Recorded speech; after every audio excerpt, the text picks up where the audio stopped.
Welcome to Terror in Bloom, the podcast that brings you voices from the first wave of the novel coronavirus COVID-19 pandemic from Maryland and across the U.S. On episode 1 of Terror in Bloom, interviewees discuss how they first learned about COVID-19 and the crisis in Wuhan, Hubei Province, China. Attention!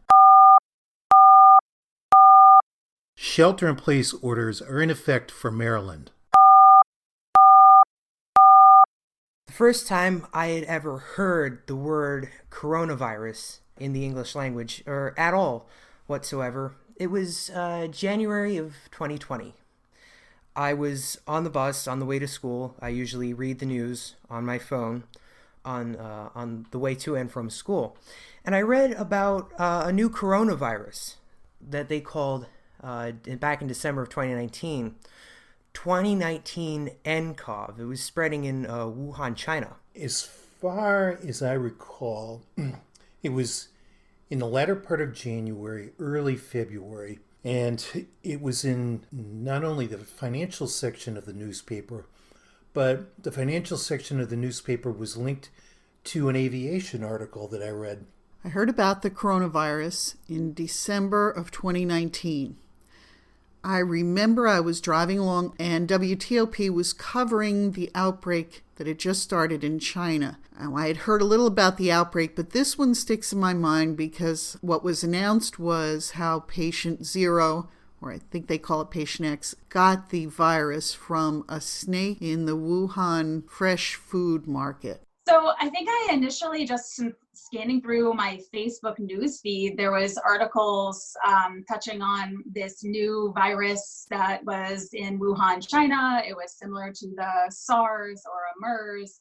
Well, we started hearing news reports out of China in December, maybe, and it became quite obvious around early January that we were going to start having a problem here.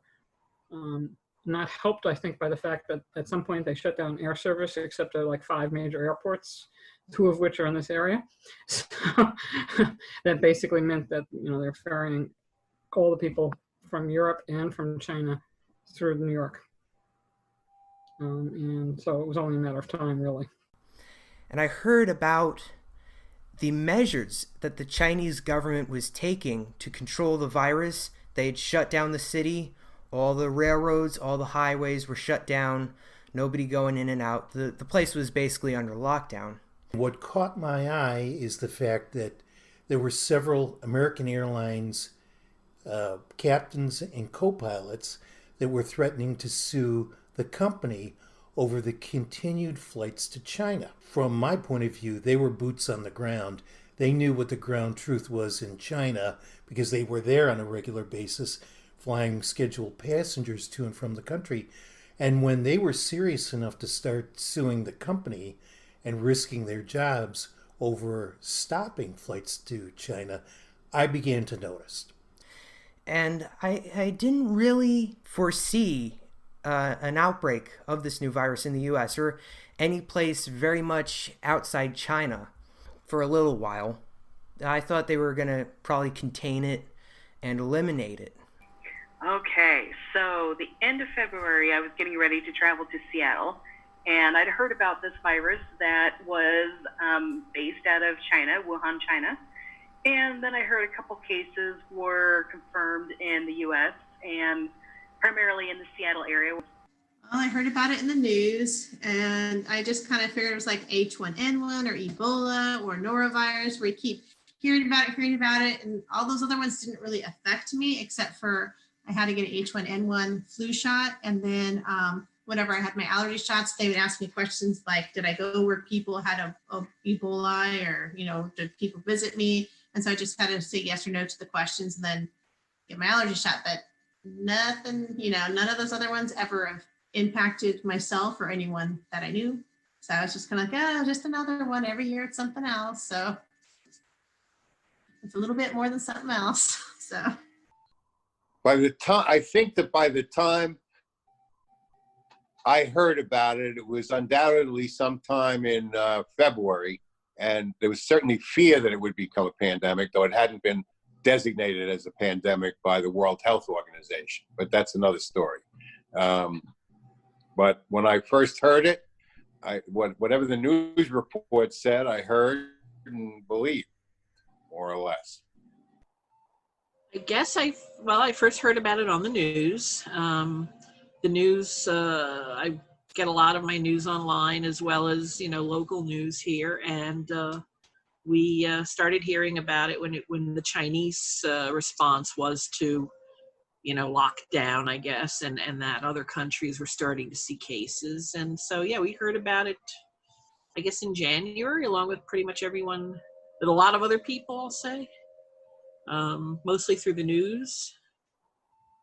Honestly, I figured that they would have it squashed and it would stay into that locale as the other ones have. So I really wasn't terribly concerned about it. I felt like it was something that wasn't going to come here. It wasn't going to affect us because it hasn't happened before. I didn't know much about the contagious nature of it. I think that it was only after the virus got to the United States and we had outbreaks in New York City and in Washington State that I thought it would be very serious and that we needed to take action now. I did not foresee it becoming a pandemic or spreading across the country. I just didn't. I knew that there was always a chance of a pandemic, and we hadn't had one in a while. We've been pretty well controlled with the flu sweeping through. There's always deaths, but I did not foresee this magnitude. Honestly, I figured that they would have it squashed and it would stay into that locale as the other ones have. So I really wasn't terribly concerned about it. I felt like it was something that wasn't going to come here. It wasn't going to affect us because it hasn't happened before. I'd say nobody here was surprised that we have it. I think we're surprised at how badly we have it here, but too many people, too close together.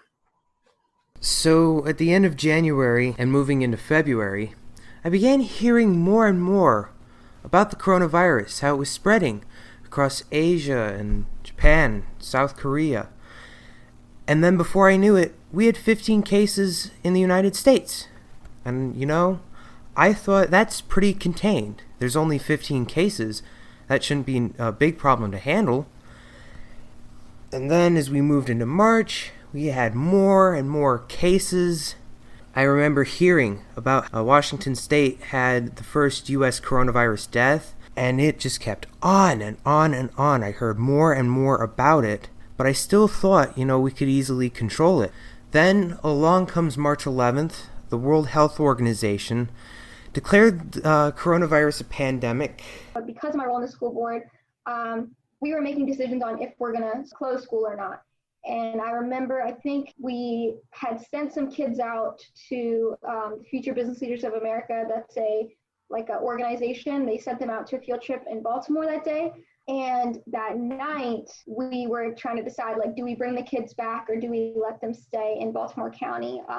Because a lot of other conferences were getting shut down. I drove, I think it was about 8:30 at night. I drove over to the Board of Education, sat with our communications director, and had a conversation about what this was going to look like. And at that point in time, we were pretty sure that we'd have to close school down and get those kids back home safely. So at that moment, as a school board member, I had to kind of put on the hat of, if I was a student in this situation, what would I want my adults to be taken care of? And the first thing I thought of was I would want to be safe, and I expect my adults to keep me safe. So if that means, canceling a field trip and getting us back on a bus home, that's what I would want. So that's kind of the decision that we took. And there was a few phone calls involved as well with the superintendent and other members on the school board. It definitely, again, a tough situation, but I would applaud how quickly everyone acted to make sure that we were safe, no matter how sad or stressful the situation was.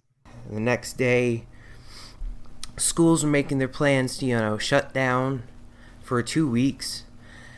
And I thought, if we just shut down for 2 weeks, maybe by then cases will have, plateaued, they'll be on their way down and we can reopen again. But that evidently was not what happened. Well, like I said, we were in Florida. We're snowbirds. We go to Florida in the wintertime. And it was probably like the middle of March, or even before that, we had been hearing about it. We're like, what's going on, you know? And but there was nothing, and we were hearing things from Massachusetts and New York, but Florida was great at the time. Florida was great. Then it was the middle of March. All of a sudden, they closed everything down. The complex that we stay in, they closed it all down. They closed the pool, they closed the gym, they closed the library, they closed everything. And then the following week, the beaches closed. You couldn't even go to the beach. Restaurants closed like here, like Massachusetts, probably Maryland also. Restaurants closed just for takeout. So that was like the middle of March that we really were hearing things going on about it, and we thought, oh, this is like the flu. We'll be through this. You know, this will last for a few weeks or so, or something like that, and we'll be back to normal. Well, that didn't happen, and you know, so then we came home. We were probably home in Mass the middle of April, like around Easter time, so like April 10th, we were home. We had a quarantine. We came home and we had to quarantine for 2 weeks. We had family members doing our grocery shopping for us. You know, that kind of stuff, just like it was pretty much everywhere. But masks were mandatory here, like in the beginning, pretty much in the beginning. Masks were mandatory here in Massachusetts.